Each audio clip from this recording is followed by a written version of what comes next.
मे आई कम sir? आइए। Good evening sir. Good evening ma'am. Good evening. बैठिए बैठिए बैठिए। Thank you sir. आपका नाम काना है। जी सर। ये नाम रखने के पीछे क्या उद्देश्य रहा? सर दादाजी की इच्छा थी कि भगवान कृष्ण से नाम जुड़ा रहे, अच्छा। तो प्यार से मुझे काना बुलाया करते थे, तो फिर इसी को कंटिन्यू कर दिया सर। आपने इंग्लिश लिटरेचर, जी पॉलिटिकल साइंस और ज्योग्राफी से बीए किया था। जी सर। बीए और एमए आपने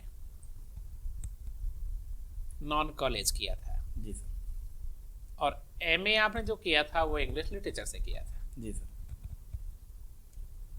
क्या आपने सोचा था कि इंग्लिश लिटरेचर सिविल सर्विस में रखोगे, या फिर आपका उद्देश्य क्या था इंग्लिश लेने का? सर ग्रेजुएशन के दौरान ही मैंने सोच लिया था कि इंग्लिश को एज ए सब्जेक्ट मुझे सिविल सर्विस में रखना है। अच्छा। लेकिन जब मैंने पोस्ट ग्रेजुएशन की उसके बाद मुझे थोड़ा समझ में आया कि इंग्लिश लिटरेचर का जो ट्रेंड चल रहा था उसमें मार्क्स थोड़े कम मिल रहे थे, और जब मैंने और लोगों से गाइडेंस लिया तो जो मेरे सीनियर्स थे उन्होंने मुझे सजेस्ट किया कि कोई ऐसी सब्जेक्ट चुननी चाहिए जो अन्य जो पेपर हैं उनमें भी उसका कुछ पोर्शन आता हो। अच्छा। तो फिर एक वाइड डिसीजन लेते हुए मैंने पॉलिटिकल साइंस को कंटिन्यू किया और इंग्लिश को वहीं तक मैंने कंटिन्यू किया था सर। जियो पॉलिटिकल क्या है? सर जैसा कि इसका नाम सुझा रहा है, जियो और पॉलिटिक्स दो चीज़ों से मिलकर बना है। तो भू राजनीति मतलब जिसमें विभिन्न देशों की सीमाओं से जुड़े हुए मुद्दे या विभिन्न देशों के कुछ डिसीजन से जुड़े मुद्दे जिनका प्रभाव एक या अनेक देशों पर पड़ता है, ऐसे मुद्दों को जियो पॉलिटिक्स। 4 ऐसे मुद्दे बताइए जो देश आपस में सीमाओं पर, अंतरराष्ट्रीय स्तर पर बड़े विवाद के विषय रहे हैं। सर इस संबंध में देखा जाए तो एक जो बड़ा विवाद है वो तो भारत और पाकिस्तान का है ही। इसके बाद रिसेंटली भारत और चाइना का एक विवाद रहा है, और अन्य विवादों में देखें तो ताइवान और चीन के मध्य जो विवाद चल रहा है, और दक्षिणी चीन सागर में अगर देखें तो चीन के तो कई देशों के साथ विवाद चल रहे हैं, तो वो एक मुद्दा यहाँ पे आ जाता है। भारत की जो विदेश नीति है प्रारंभिक काल से 1947, 48, 50 के आसपास, क्या कहलाती है भारत की विदेश नीति?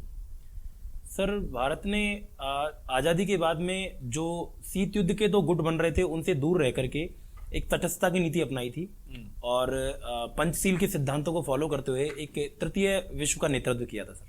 क्या हमने पंचशील के सिद्धांतों में भाई भाई का नारा दिया था, तो क्या किसी भाई को हमने भाई माना था और भाई ने हमको धोखा दिया था? ऐसा हुआ है? सर ऐसा चीन के विषय में कहा जा सकता है।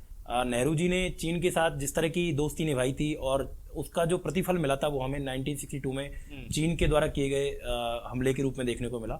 ये हमला कब हुआ था? सर 1962 में हुआ था सर। कान्हा, राजस्थान में आपको 5 ऐसे मुख्य विषय जिनमें हम पूरी तरह से अच्छे स्थिति में हैं, मतलब अन्य राज्यों से बेहतरीन स्थिति में है, कौन कौन से ऐसे विषय हैं जिनमें हम सक्षम हैं? सर राजस्थान में अगर सक्षमता की बात करें तो पहला मुद्दा तो मैं लेके चलूंगा कि राजस्थान पॉलिटिकली एक मैच्योर राज्य के रूप में जाना जाता है। हम लोग देखते हैं कि किसी भी एक जो दल है उसकी सरकार लगातार नहीं बन पाई है, और यह साबित करता है कि जब कई सारे राज्यों में जाति के आधार पर, धर्म के आधार पर वोटों का जो पोलराइजेशन होता है, तो राजस्थान में वो नहीं देखने को मिला और लगातार मुद्दों के ऊपर बात हुई है यहाँ पर। तो एक विषय तो पॉलिटिकल मैच्योरिटी की बात करेंगे हम। करौली से हैं आप? जी मैम। कौन कौन से 2 फेमस टेम्पल हैं वहाँ? मैम करौली में एक तो गोविंद देव जी का टेम्पल है, और क्या नाम है उस गोविंद देव जी के टेम्पल का? सॉरी मैम, नाम उसका मदन मोहन जी का टेम्पल है, और कैला देवी जी का एक टेम्पल है। और गोविंद देव जी का टेम्पल कहाँ है? मैम ये जयपुर में है। डेडिकेटेड फ्रेट कॉरिडोर क्या है? Ma'am dedicated freight corridor railway की एक परियोजना है जिसमें जो रेलवे लाइंस हैं उन पर एक पर्टिकुलर डेडिकेटेड लाइंस हम बना रहे हैं, और उन लाइन का प्रयोग केवल और केवल मालगाड़ियों के आवाजाही के लिए यूज किया जाएगा, ताकि जो मालगाड़ियों की जो आने जाने में जो देरी होती है और माल की सप्लाई में जो देरी होती है उसको कम किया जा सके और इंडस्ट्रीज को बूस्ट अप किया जा सके। कितने टोटल कितने फ्रेट कॉरिडोर्स बनेंगे? मैम अभी तो वर्तमान में 2 पर काम चल रहा है और 2 की और बात चल रही है कि उनको भी मतलब पाइपलाइन में डाला हुआ है कि उनको भी इम्प्लीमेंट किया जाएगा। कहना 2 की या 3 की और बात चल रही है? सॉरी मैम, थैंक यू मुझे करेक्ट करने के लिए, 3 की बात चल रही है मैम। आपने पॉलिटिकल साइंस में ग्रेजुएशन किया हुआ है, जी सर। शासन और प्रशासन में क्या अंतर होता है?